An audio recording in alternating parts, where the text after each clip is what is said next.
These days, the idea of a all comic company crossover is basically expected. Every summer, more or less, the big toy companies roll out all of their characters. There's a new supervillain or a new universe-shattering threat, and all of the heroes have to gather together, put aside their differences, and take this threat down. And lots of books sell, and some books don't, but everyone gets to take part in the crossover. And obviously this is not just something Marvel does, DC Comics does this as well. And it's honestly gotten to the point in the industry that this has become a standard where more or less every year fans have come to expect that there's going to be some giant earth-shattering, universe-threatening storyline, and everyone's going to come together for the ultimate team-up. Every character is going to be involved except for the ones who aren't. And even sometimes Marvel and DC do this together, where the characters decide to face off with each other, and the giant universe threatens both their universes. Which, of course, started with the good old Superman versus Spider-Man book from the 70s. But it wasn't always like this. In fact, it used to just be the occasional crossover, which of course started with the very first crossover ever of Superman and Batman appearing in a World's Fair comic in 1940. But the idea of a crossover was something that really appealed to Ray Wagner, who was the president of Mattel in the early 1980s. And he had the idea that a crossover event could help sell toys, and sell toys for Mattel. While Masters of the Universe was riding high and was kind of king of the boys' action aisle, Ray wanted to basically double down and protect his flank. He wanted to make sure that there was another line out there in the aisle that was run by Mattel should Masters of the Universe start to dwindle.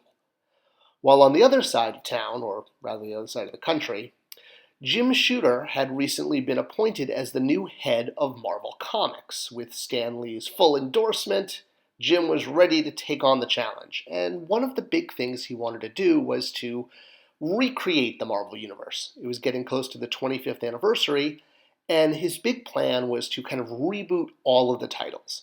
Fantastic Four was going to get a new member to replace Ben Grimm, the Thing. Iron Man, Tony Stark, was going to get replaced by Rhodey, who was now going to start wearing the armor. And even teams like the X-Men were going to get replaced by a new group of X-Men, trained by Charles Xavier and also Magneto, called the New Mutants, literally putting new right there on the cover. And of course, the most infamous change was Spider-Man got a brand new, not this costume, this one, the black costume. And this was one of the more prominent changes that actually permeated throughout pop culture. Well, when Ray Wagner and Jim Shooter got on the phone together and started talking, an idea was hatched that they could get Marvel and Mattel together. Shooter was already a big fan of Mattel's quality toys from the 60s and 70s, having grown up with many of them, and the idea of working with the world's largest toy company to make Marvel action figures was extremely appealing. While this wasn't the first time that Marvel toys were going to be made, the Mego figures were literally made riding on the back of the more popular DC characters, literally shipping in the same case packs and even cross-promoted, which is crazy to think that DC and Marvel would have each other on their packaging and in their advertisements today. And DC was literally flying high with the success of Superman the movie, which completely changed the special effect industry and how comic book characters were looked at as potential movie stars. The idea that Marvel could have movies was years, well, if not decades away. And Marvel was really a second tier to DC in the early 80s. Mattel had just lost out on getting the DC toy license to a smaller company, Kenner, which was already riding success from Star Wars. And losing DC to Kenner was a big blow, especially because these Kenner toys, with their amazing action features and articulation and colors, were putting a bit of a damper in He-Man and Skeletor sales, and Mattel was aware of this, and they wanted a counter-move. So Marvel was where they set their sights. But they had a condition. Mattel had a condition for Marvel. They said that they would make Marvel figures if Marvel agreed to let Mattel name the toy line and the accompanying storyline. Through focus group after focus group with kids, Mattel learned that the two words kids loved the most that would work well for a toy line was Secret and Wars. So they put them together and created the Secret Wars. And that's where the name came from for both the toy line and the comic book. But it meant that the toy line was now on its, not this version of Secret Wars, no, the original one, this one. So Secret Wars was born. Mattel was going to make the action figures, and Marvel was going to make the accompanying comic book that would put all of the characters together and give them a reason to share space in both the comic page and in the toy aisle. So a partnership was born. Mattel was behind it, Marvel was behind it, and it looked like they were really set up for success to compete against Kenner's DC Superpowers line, even though at the time the DC characters were much more well known by the public at large. The comic book series was rolled out over the course of a year as 12 issues, one per month, with each issue offering mind-shattering, universe-changing images and moments, Spider-Man getting a new costume, Doctor Doom getting fried, all sorts of, and every cover had so many characters on it. Mattel was actually supposed to have heavy influence into the story and what was going to happen, but they wound up not pulling that card as much as they could. Marvel wound up making a lot more of the decisions. And it's interesting that the toy line that was generated from this wound up including characters that weren't even in the storyline, especially when Mattel had, by their deal arrangement, the right to put these characters in the storyline. Now, while the Kenner figures for DC were known as having both action features and high levels of articulation, I mean, not high like Marvel Legends or Black Series has today, but they had a lot more articulation than, say, a Star Wars figure from 1980. But Mattel was a much, much bigger company than Kenner, and that meant they had really big overhead expenses. So their figures had to cut cost, which meant minimal paint and more so minimal articulation.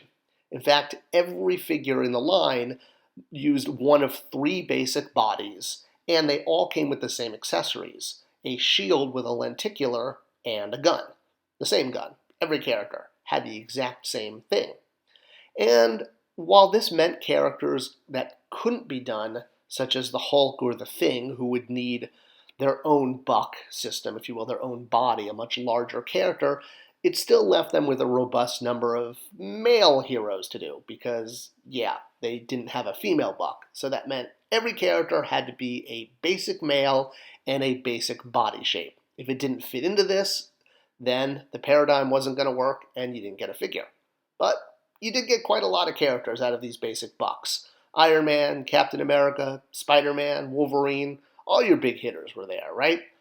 And again, while Mattel did have contractual rights to have new characters, they also were able to get Marvel to redraw and redesign some of the characters to make them more toyetic. For example, Doctor Doom got a brand new look in the Secret Wars comic book, which was then translated into what became his very first action figure ever. Yep, Doctor Doom, mainstay of the Marvel Universe, had never had a figure until Secret Wars came along, and he was in his new Secret Wars kind of techie outfit. You'll also note that all of the figures, while they came with shields, the good guys had circular shields, whereas the bad guys were going to get squares. This again kept costs down because all the figures could reuse the same parts, the same bodies, and the same shields. The backs had your basic cross-sell, showing both the villains and heroes similar to Masters of the Universe, and usually a 4 to 5 panel story explaining who the character was, although it wasn't from the Secret Wars comic book, it was original art, and it really didn't have the same quality as the comic book. But Wave 1 was ready to go, and it was chock full of fan favorites. In fact, it was chock full of figures that had never been done before as a toy. Like Doctor Doom, Secret Wars was the very first action figure ever made of Wolverine.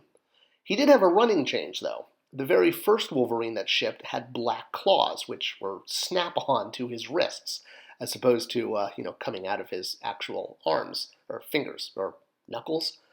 This was then changed to proper silver as one of the very first running changes for a superhero figure line. But quite a few black ones did make it out before this was noticed and needed to get changed.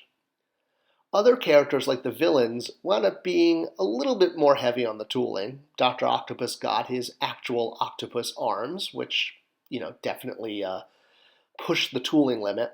Although Magneto never got his cape, so he was released without his signature cape, and he was actually a bit more of a, not a full good guy in the comic book series, but he wasn't exactly evil the way he is portrayed in the toy line.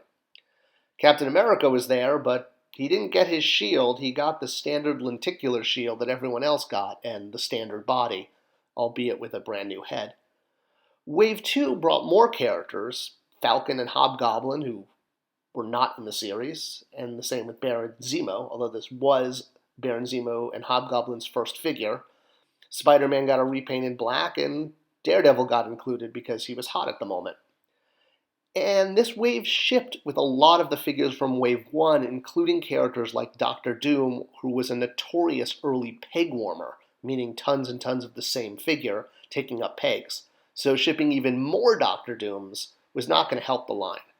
Nor was it going to help that Mattel was having some financial issues at the time. Intellivision had been a notorious failure, and this led to the ousting of Ray Wagner as president of Mattel. So the combination of a lot of these events basically led to Secret Wars, slip of the tongue there, taking a big sales plummet.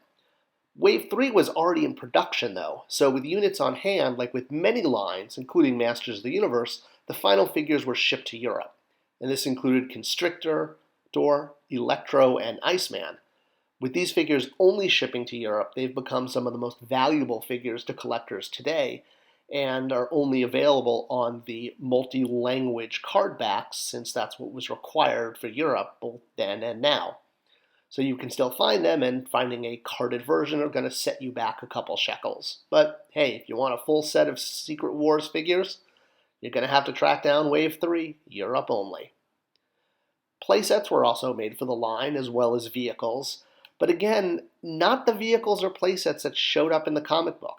Despite Mattel having a contractual clause that let them help dictate what was going to be in the comic, they really didn't pull this trigger that much, and the vehicles and playsets they created to accompany the basic figure line were really just things they created out of their imagination, or ideas that might have been from previous Mattel lines. But the history of the line doesn't stop there. There's a lot more firsts, and some onlys. For example, the Iron Man figure in the line is not Tony Stark. It's Rhodey. In fact, this is the only Rhodey figure ever made of him in the red and yellow armor. We know this as Rhodey because the back of the package on the little comic book that's included and the bio states that it's Rhodey, because that's what was happening in the comic book at the time. So hey, Rhodey got some first time, only time love in the original Iron Man armor. Another legacy of the Secret Wars line is some of the other homage figures released over the years, plural. Gentle Giant at San Diego Comic-Con a few years ago did an oversized Deadpool figure in the style and buck of Secret Wars, complete with lenticular shield and retro-style packaging. Granted, it was a 12-inch figure, it was much bigger, but still in the spirit. Fresh Monkey, an independent toy company, also did a great line called Amazing Heroes that they first offered on Kickstarter, and lucky for all of us toy fans, went through. These were public domain characters, mostly from the Golden Age, although some, like Madman, were from later times. But they were again done in that Secret Wars style with the limited articulation and the shared bodies, both probably from a cost perspective, but also from a nostalgia perspective. Complete with retro-style packaging, you could now get all of these public domain characters for the first time, and Right there, they would blend in with your Secret Wars figures. Fans have also made customs over the years of many of the characters not included, as well including females and oversized characters. But Mattel's line will always be the definitive Secret Wars line. Well, I guess until Hasbro takes it up. But they are full of amazing memories. Their simple articulation, their simple paint, and their shields were really part of a lot of kids' introduction to the Marvel Universe. And they're still beloved by collectors and kids today, which is why they go for big bucks on the aftermarket. Hope you enjoyed this video on a look at Mattel's first time with the Marvel license. If you want to see videos like this, do subscribe and share because it helps tell YouTube to share this video with others. And that's what it's all fun about YouTube, is sharing toy love. Leave your comments below and I'll be sure to comment back. Thanks for watching, and I'll see you in the next video.